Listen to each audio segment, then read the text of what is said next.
दोस्तों, Indian railway finance corporation limited यानी IRFC की बात करें, यहाँ पे कुछ बड़ी अपडेट निकल के आ रही है। कंपनी ने एक बहुत ही ज़बरदस्त फैसला किया है, जिसका आने वाले समय क्या फ़ायदा होगा उसको समझेंगे इस वीडियो के माध्यम से।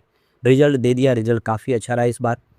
इसके अलावा अगर हम रेल विकास निगम लिमिटेड की बात करें, यहाँ पे कंपनी की तरफ से बड़ी अपडेट निकल के आ रही है। आरवीएनएल जिसका बिजनेस लगातार ग्रो कर रहा है, लेकिन शेयर की प्राइस काफ़ी नीचे है। क्या आने वाले समय यहाँ से आरवीएनएल बेहतर करेगा? साथ में अगर हम आईआरसीटीसी लिमिटेड की बात करें, तो कंपनी का क्वार्टर 4 का रिजल्ट आने वाला है और साथ में कंपनी डिविडेंड भी देने जा रही है। तो क्या है आगे की रणनीति, उसको समझेंगे इस वीडियो के माध्यम से।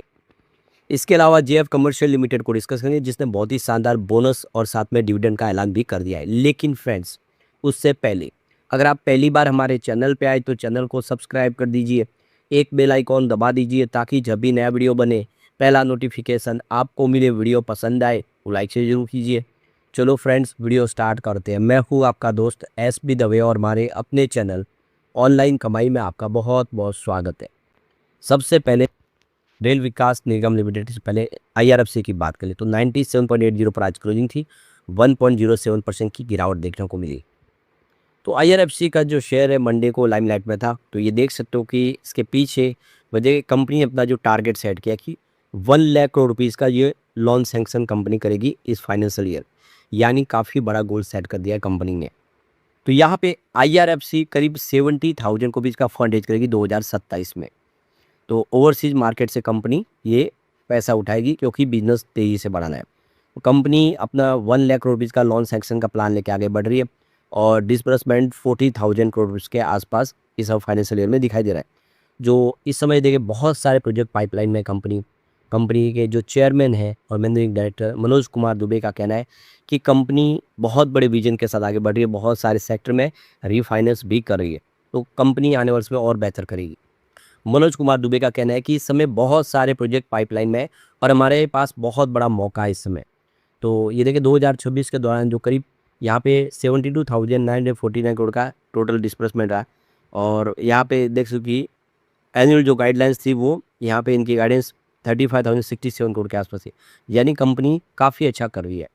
तो यहाँ पे देख कंपनी को ऑलरेडी नवरत्न का दर्जा मिल चुका है। कंपनी का नेटवर्थ देखे तो ऑल टाइम हाई पे जो 56,748 करोड़ तक पहुँच गया है और कंपनी का एयूम है जो वो 4.85 लाख करोड़ को क्रॉस कर गया है। कंपनी ने अपना पोर्टफोलियो ऑलरेडी काफ़ी ज़्यादा फैला चुका है, काफ़ी अलग अलग सेक्टर में कंपनी बढ़ोतरी करी है। इस वजह से तो कंपनी का जो नेट इंटरेस्ट मार्जिन है वो भी ज़बरदस्त तरीके से बढ़ा और साथ में इन्होंने जीरो एनपीए का स्टेटस भी बरकरार रखा हुआ है।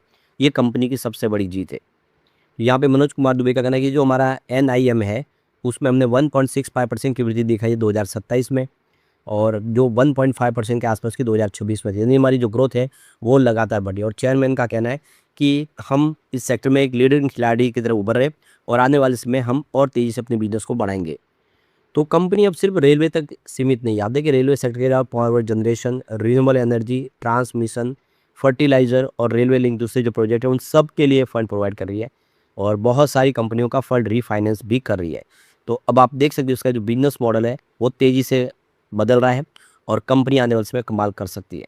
क्वार्टर 4 की बात करो, कंपनी का जो प्रॉफिट है वो 1684 करोड़ के आसपास रहा है और आप देखिए यहाँ पे कंपनी का नेट प्रॉफिट जो है जिस तरह से बढ़ा है, वैसे पिछले साल के मुकाबले सिर्फ 2 करोड़ बढ़ा क्योंकि पिछले साल ये 1682 करोड़ के आसपास था। इनकम की बात करो 7,329 करोड़ के आसपास रही है, जो 9% की वृद्धि दिखा रही है ईयर ऑन बेसिस पे। पिछले साल सेम क्वार्टर में 6,724 करोड़ के आसपास थी।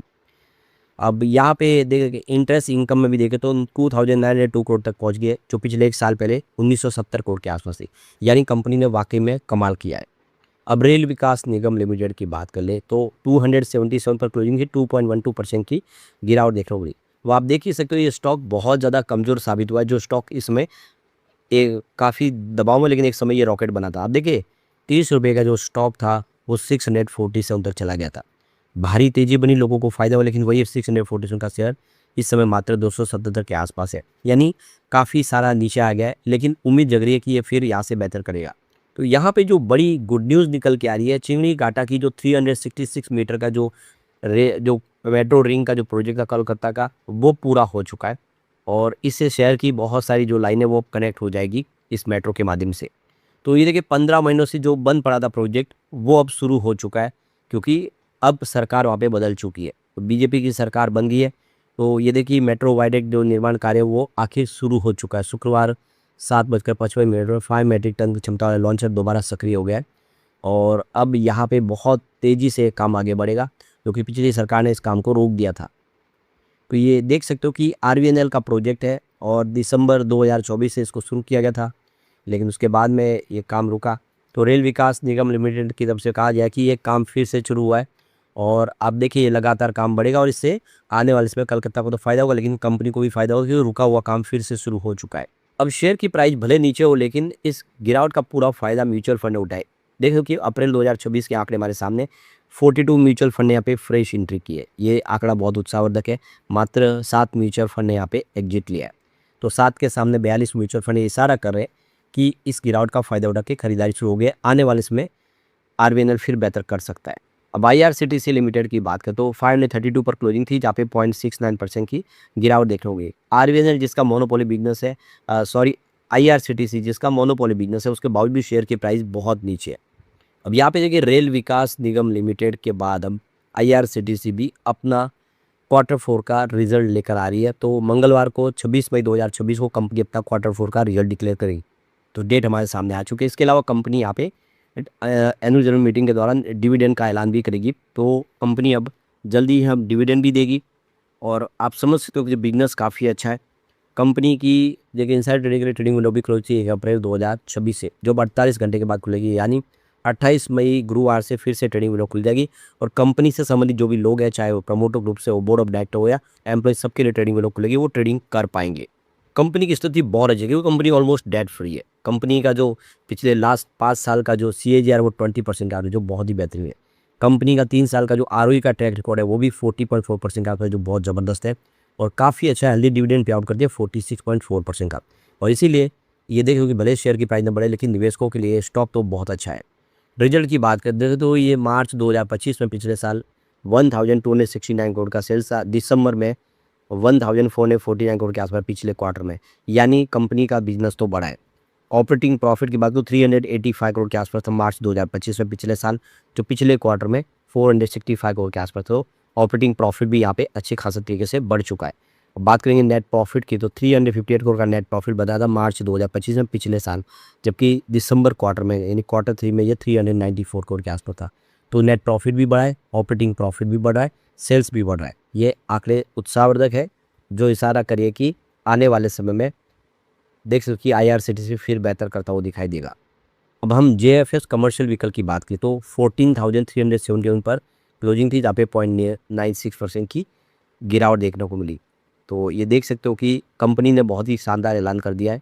तो यहाँ देखिए कंपनी ऑटो सेक्टर से जुड़ी है कंपनी जेएफ कमर्शियल अब अपने निवेशकों को 5:1 के रेशियो में बोनस शेयर देने जा रही है और साथ में 4 रुपये प्रति शेयर डिविडेंड का ऐलान भी कर चुकी है। तो ये देखिए कंपनी यहाँ पे जो पेड अप शेयर है उसके बदले 5 इक्विटी शेयर देने जा रही है कंपनी का जो बोनस शेयर जारी करेंगे तो 24 जून 2026 की रिकॉर्ड डेट फाइनल कर दिया और यहाँ पे पेडअप के बाद 1.89 करोड़ के इक्विटी शेयर बढ़कर 11.38 करोड़ रुपये इक्विटी शेयर हो जाएंगे। यहाँ पे कंपनी 4 रुपये प्रति शेयर डिविडेंड भी देने जा रही है। तो ये देख सकते हो कि कंपनी का जो इस समय फैसला है बहुत ही शानदार। 22 अगस्त 2026 जो है यहाँ पे देखो इसकी भुगतान की डेट रखी गई है और यहाँ पे 10 जुलाई 2026 इसकी रिकॉर्ड डेट भी फाइनल कर दी गई है। तो आपको इस समय डबल फ़ायदा हो सकता है, बोनस का भी और डिविडेंड का भी मौके का फ़ायदा उठाया जा सकता है। लेकिन फ्रेंड्स, कोई भी इन्वेस्टमेंट करने से पहले अपने फाइनेंशियल एडवाइजर से एडवाइस ले ले या अपना खुद का रिसर्च करें, क्योंकि मैंने वीडियो आपके एजुकेशनल पर्पज़ के लिए ही बनाया। वीडियो पसंद आए तो लाइक से जरूर कीजिए और चैनल को सब्सक्राइब कर दीजिए। Thank you friends.